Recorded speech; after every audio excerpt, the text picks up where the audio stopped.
to think about planning for next year, getting excited about 2023 and what's going to happen and what you're going to do, I'm going to ask you if you could please just stop, wait, and listen to this show before you get going on that, because there are some things that are so crucial to do before you get to your plan. Your relationship with money matters. I'm Michelle Perkins, and this is the Money and You podcast, where I will be breaking down your relationship with money, offering tough love money tips, and a money dating plan that will focus on lifting the barriers to success to help pave the way for better money practices and increased wealth. It's time to take control to live a limit-free life. It starts today. Hello, and welcome to the Money and You Show. I'm Michelle Perkins, your host, and we are broadcasting from ubngo.com. Very excited to be here with you today. This is going to be a great 30 minutes, short show, just me, and I really hope you'll stick around. I've got 5 super important tips and things to think about. They're more than tips, they're concepts really that I want you to think about before you get going on any kind of planning for next year. I've done planning courses for the last few years. I work with people on their plans through a Thrive Accelerator, a growth accelerator for business owners that a partner and I put together. And that's to make sure people execute their plans, stick with them, because we don't want plans to go on a shelf and be forgotten. But given knowing how this goes, there's something that's so important for people to do at the end of the year that they forget or don't think about doing. And that is really reflecting on this current year. What happened in 2022? Sometimes we want to run to the next year because it wasn't so great in the current year. But the reason we think that is often because we just forget. We forget the accomplishments. We forget the wins and the victories that we had throughout the year. We forget what we did well. We forget some of the events that occurred that may have prompted us to do one thing or another. So it is really crucial before you move on and plan next year to both learn from the current year and what happened and tweak any plans for next year with those things in mind. And it's also really important, and the thing that is really overlooked by people, to sit with yourself and recognize what you did. You did amazing things this year, and I know for a fact you've forgotten them. And so it's super important to sit, and actually it's hard to do yourself. So I put together with my business partner, Lorenda Phillips, she's my partner with the Thrive Accelerator, and we put a series of questions together that we call Completing the Year. And we ask you those questions in an event. It's a free event. We're doing it this Wednesday. I think that's the 14th from 12:30 to 2. You are more than welcome. I'll give you information in the show notes on how to join us. And it gives you an opportunity that we're pretty sure you won't take and won't do on your own, to sit with yourself.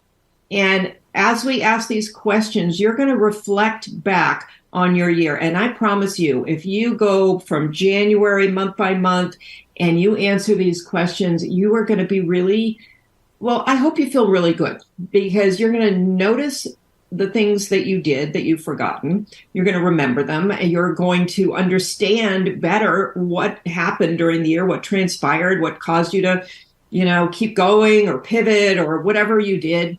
You're going to look at your results. You're going to look at why they occurred and some of the best things that happened, some of the not so great things that happened, so that when you go into your planning, you're informed. What if you were planning your financial life without any numbers? You didn't know how you did it last year. You don't know what's in the bank account, but you're going to do next year's financial plan. It just wouldn't work that well. You'd just be, stabbing in the dark. So we really want you to go into next year with a successful plan. And that means knowing really well on a deep level what happened this year. So again, I want to invite you to that planning event. It's not really a planning event. It's a reflection event that's this Wednesday. I'll give you info on that. It's going to be really good. You're going to be really glad you did it, because it's a busy time of year and you're not going to stop and get yourself to do it. You're also not going to have our magical questions that help you with this. So that's my invitation to you right now. And I also want to show you a few, 5 to be exact, things that you want to think about this year. So whether you come to the event I just mentioned or not, please think about these things so you can have a super successful 2023. Because all of us, I know, especially me included, I became very aware this year of what wasn't working. I, like everybody, get into habits, and everybody I know has certain things that go on. They have habits, they have external kind of circumstances that influence them. Everybody has reasons for doing what they do. Some are reasons, some are excuses, some are realities. So we want to be increasingly aware of why we do what we do and how we do it. I became increasingly aware that I wasn't having enough free time. Wasn't having enough just open time to go, have a day where things just happened. And usually when I do have those days, it is kind of magical, like amazing things happen, but I'm not giving myself enough space. So I called this show Letting Go. I forget what I called the show. Letting Go so you can bring in the new. I don't remember what I called it. But that said, there is a reality to the fact that you have to let go of some things. You have to clear some space so that new things can come in. And that's a really important end of the year kind of thing too. You can obviously do it any time of year, but I love the ritual of it about now. About now, I'm noticing people cleaning their offices, cleaning their studios, getting them ready for new exciting opportunities to come in the new year. I'm noticing people cleaning up their money, cleaning up their financials, getting them done, moving things around. This is really important. If you are a person who has things like decluttering or organizing, and they've been on or just taking care of specific things that have moved on your to-do list every week for this entire year, I would ask you to take care of them with some help now. If you can do it, great. I'll give you a couple examples. I have some things that need to get moved into a trust, and I have not done it. I've said I would do it all year. It drives me nuts that I'm not doing it. And I've decided I'm just going to have somebody do it. I'm going to have the attorney who drew up the trust do this, and it's going to cost me. But I am not going to bring it with me into 2023. And the reality of me doing it, I think I've sort of proven that I'm not. Now, I could kick it in and make sure that happens. But it's a choice I'm making because I have so many things to do. The other one was I have said I would organize this office for this whole year. And I was at a holiday party the other night with a friend of mine who's a professional organizer. And I looked at her and I said, you know what? I'm hiring you. And you're going to come in, I think, one day and help me with this office that I keep saying I'm going to get to, and I'm not. And it was a huge relief. It's money out, it's money. I don't love the idea of spending money on these things. And there's a part of the judgy part of myself that is saying, you should do this. You should be doing this yourself. What is your deal? Like, spend a weekend and clean your office. But I've spent many weekends saying I would do it and not doing it. So I'm really becoming aware of the things. This is such an energy drain for me to think about this and to move it on my calendar. And I don't know what you have, but we all have these major energy drains that we need to let go of. That is a big part of this. So I'm gonna move on to, because I'm going all over the place here and I'm already touching on point number 3. So I'm backing up. I'm going to number 1, which is letting go. Remember, this is all about letting go so we can bring in the new with ease and grace. More abundance with ease and grace. That's what I want for me, for you, for everybody. Number 1, let go of preconceived ideas. I have been in my quest to be more time efficient so I can have more of this free time and time for exercise and hobbies and things like that. I've been reading Tim Ferriss's 4-Hour Work Week. This book has been in my home for 20 years. I've never read it. I'll be honest, the title kind of bothered me. But I was hit by this. I have to change a lot of things here. And I have to, I don't know where I'm using my energy in the wrong places or spending time on the wrong things, but I need to crack this nut. So I pulled this book out and I've been actually really enjoying it. And one of the things that Tim Ferriss says in his book is And he's actually referring to money. He's referring to the new rich, which is a term he uses. But the options are limitless. I think this goes for anything, not just money. The options are limitless, but each path begins with the same first step, replacing assumptions. So I loved that because I do a lot of work on money mindset, and that's all about replacing assumptions. So let go of preconceived ideas you have. Here are a few. I was with a friend working the other day. She was talking about her crazy hours and working all weekend and working, until 4 a.m. because she deals with some international people. And her comment was, well, I'm an entrepreneur. This is what it's like. You just work all the time. And that really was uncomfortable for me because I'm trying to go on this path of actually working less, making more, and using my time more wisely. So I don't want life to be this chaotic work all the time.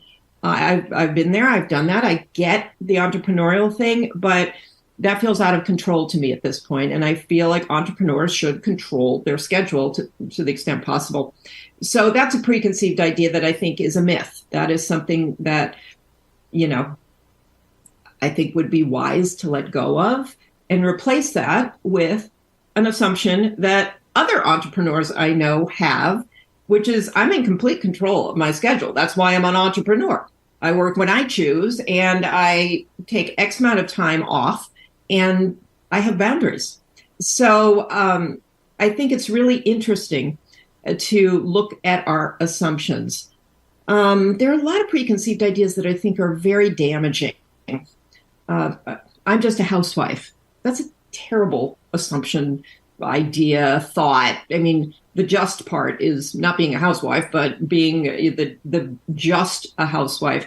There are things we tell ourselves and statements we make that are really, they're just damaging. That's the best word I can think of right now for that. So we want to release those. We want to let those go so that we can allow in, much more empowering kind of statements like I'm a person who can do many things, because no one is just anything. We're all, we work and we have identities around things, but we are all so capable. And there is, like Tim Ferriss said, the options are limitless for any of us. So let's go under that assumption and see what happens.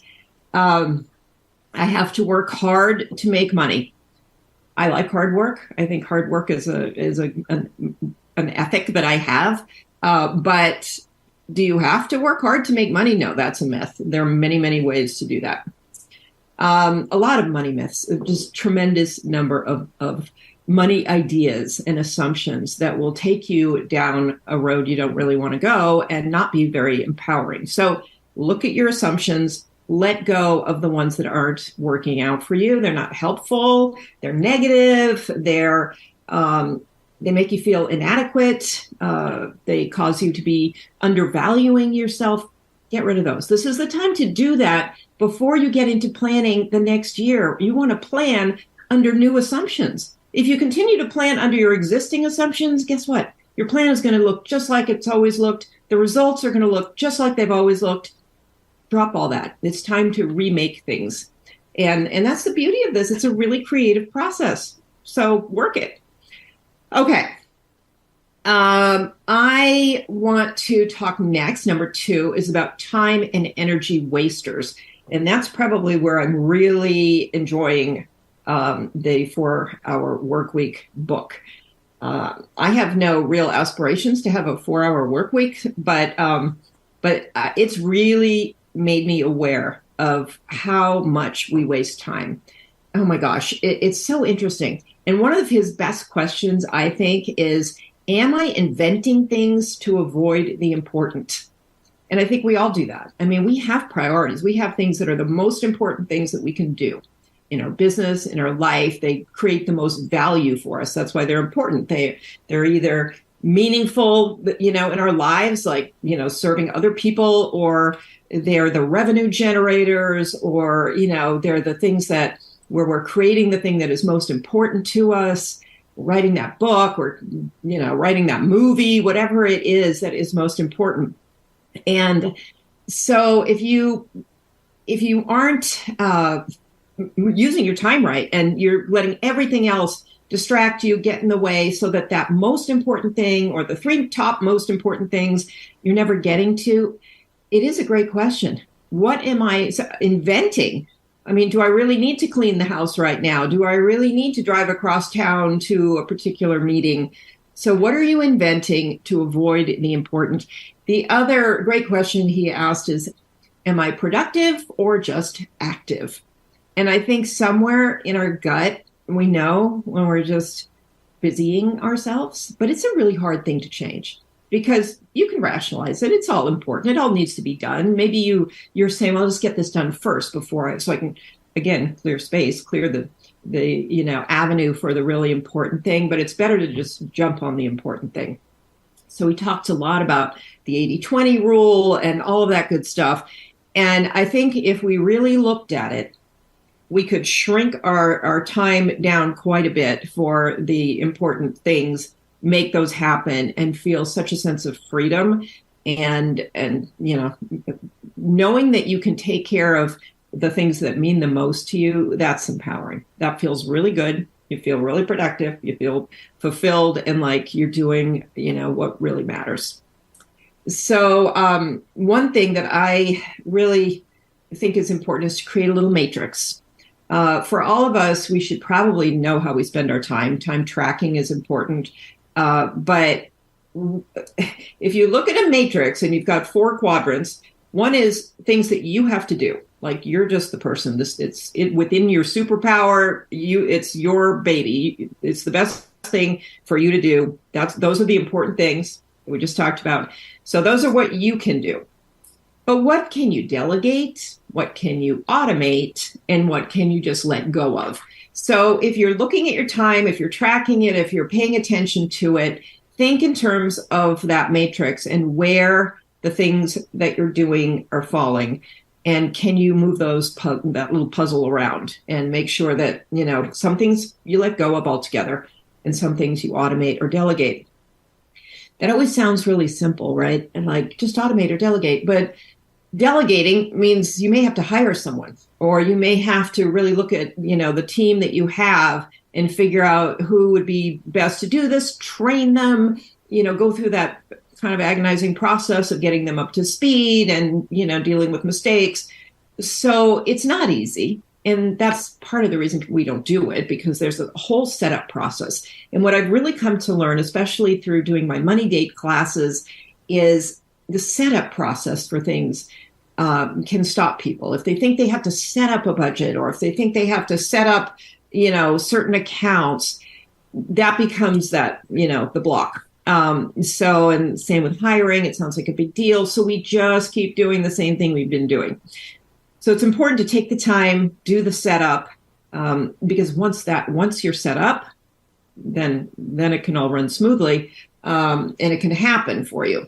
So I think there's that need to spend the time on the setup for whatever it is that you're doing. But that matrix really helps. Everything can fall into one of those 4 categories, as far as I can think. You might find something that doesn't, but and then you can run your life that way, so that what you're doing isn't everything.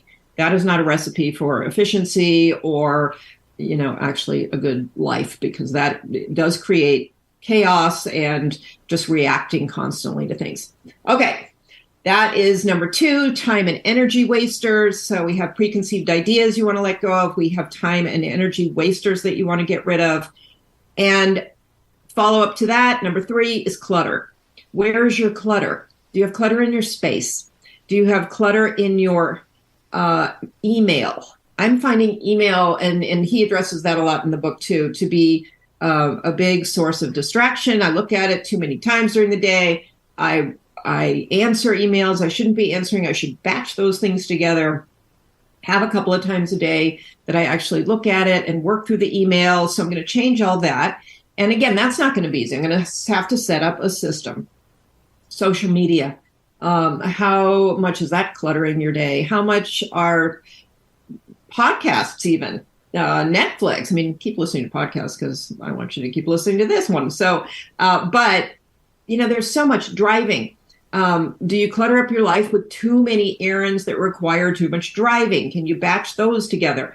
So this is going to kind of lead into the idea of your current schedule and routine, which is number 4. How can you let go of some of the things that are on your schedule, in your routine, that just don't actually make that much sense? They take a lot of time. They mess you up by causing you to not multitask, but task switch, where you're jumping from one thing to another. That's all kind of falls in that time waster category. And what I think is most important here are systems. I think throughout this whole thing, the most important things are systems. I have found them to be invaluable when it comes to money, and creating a good relationship with your money is to set up systems where things become regular and consistent and known and understood. And without systems, that doesn't really happen. So systems liberate you. There is no question. It sounds like, there's a setup involved with systems for sure. You have to set it up. And once you set it up, they can operate on their own and really make your life so much easier. And so that may be, that might involve somebody else, like you're delegating and you're creating systems. And then you've got both automation and delegation in the same place. There's something called Parkinson's Law. And I think that's a really interesting one to look at with your schedule. Basically, the idea is whatever time you give yourself, you'll fill. So, and it's interesting because I look at a lot of podcasts too that go on for hours. Well, if I gave myself 3 hours to do this podcast, I feel sure I could fill it. I could talk on and on. I might not have any listeners, but I would certainly be able to talk for 3 hours. If I give myself 30 minutes like I have today, I'm going to fit it into 30 minutes. And that's what we do in this life. So if you have an open project that's just like, this week I'm going to get this project done, but you don't really have any structure around it, it can just kind of show up anytime in the week. It will fill your week. It will just either, it might take the whole week, or it might just show up where you're working on it throughout the week. If you give yourself an hour for that same project, you will get so much done. Maybe you won't finish it, but you will get a huge percentage of it done in that hour. It's just the way it works. So our time just fills up. And so we want to be super conscious of that. And setting a timer, using that old Pomodoro method where you give yourself 25 minutes and you work really hard on something. I think I might have mentioned before, use WorkSitter, which actually has somebody online with me sort of timing me and going, okay, you said you were going to do this in 10 minutes. It's been 9 minutes. And those things help. They move you really quickly through a project.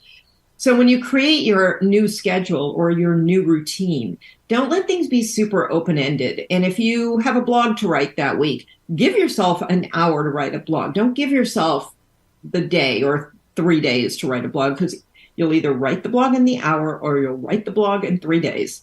And that one I know from personal experience. So think about your calendar. Look at how you've done your calendar in the past. That's one thing that I know for sure. I don't want to keep the same calendar that I've had going into next year. I don't want to keep the same routines going into next year. And I know on my calendar, there'll be things I can let go of. There'll be things I can delegate. There'll be hopefully some things I can automate, and some things that I'm going to want to do myself. So redo your routine to accommodate a new plan. We tend to go into a new year. We're creating a new plan that's going to bring all these results. We're all excited. We're going to make twice as much money. We're going to do twice as many things. We're bringing the same routine in and the same kind of system of how we operate. We're bringing the same assumptions in. We're bringing the same time and energy wasters in. And, the same clutter is going with us. There is no space for anything new. There's no clear pathway so that all this amazing stuff you're planning for is going to be able to come in. All right. And lastly, number 5, I want to talk about your saboteurs. So I have been really engaged in this positive intelligence coaching. It's called PQ coaching. It was a new course I took this year, and I have just loved this. And it really addresses the saboteurs that we all have that cause us to do all these things that I've already talked about. So our saboteurs, one universal one, these are little people from the past, voices from the past that come into your brain and work on you. And they work on that survival part of your brain to tell you, you're not going to be able to do something. This is stupid. You're an idiot, whatever it is. The saboteurs come in and really mess with your plans and your identity and everything. How much money you think you can make, all of those things. The saboteurs are coming in to, in theory, protect you, so you don't do anything too new that might go bad. But they mess with you, and they're not good. So one is your judge, and the judge is the universal saboteur. Everybody's got a judge. We judge ourselves, we judge other people, we judge circumstances, and that judge will come in and tell you, why what you're doing isn't good enough, and why you shouldn't, go on that stage and give that talk because you might not be as good as you think. All the stuff that the judge is going to come in and tell you not to do and why. So we want to be very careful. And then there are other saboteurs. And I just think it's really interesting to look at those. There's the controller, the avoider, the overachiever, the hypervigilant. There's a whole bunch of these saboteurs that will come in. I'll be talking about this more in the future. And try to cause you to do things that actually sabotage your efforts and your results that you're hoping to get. Then there's the sage part of your brain. That's the wise woman or wise man that is going to come in and be curious, have a lot of empathy for you. If you leave this with nothing else, think of yourself as a little child and how that little child was so sweet and how much empathy you would have looking at a picture of yourself when you are little and thinking, you would never say those things the judge would say to that child ever. You would have empathy and understanding, and you would see that little being as a beautiful little innocent person. And so I think this is the quickest way to get to that sage part of your brain, where you calm down and you stop that saboteur nonsense in your head, and you move into something a little wiser and often bolder, so that you will take bigger steps. So there's a lot more to talk about with this, but just recognize that we have these saboteurs. They're going to come in. They're going to help us waste our time. They're going to help us, underplan or underachieve, basically. So when you're planning and you want to go for big things, you want to make sure that you're at least, at a minimum, recognizing when the saboteur is talking to you in your head so that you can switch over to something more empowering.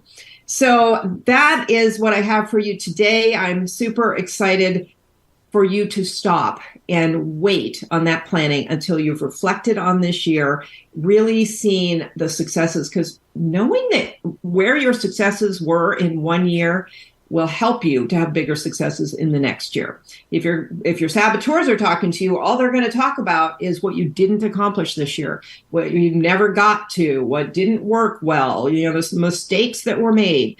So we don't want to take that energy and those ideas into our planning for next year.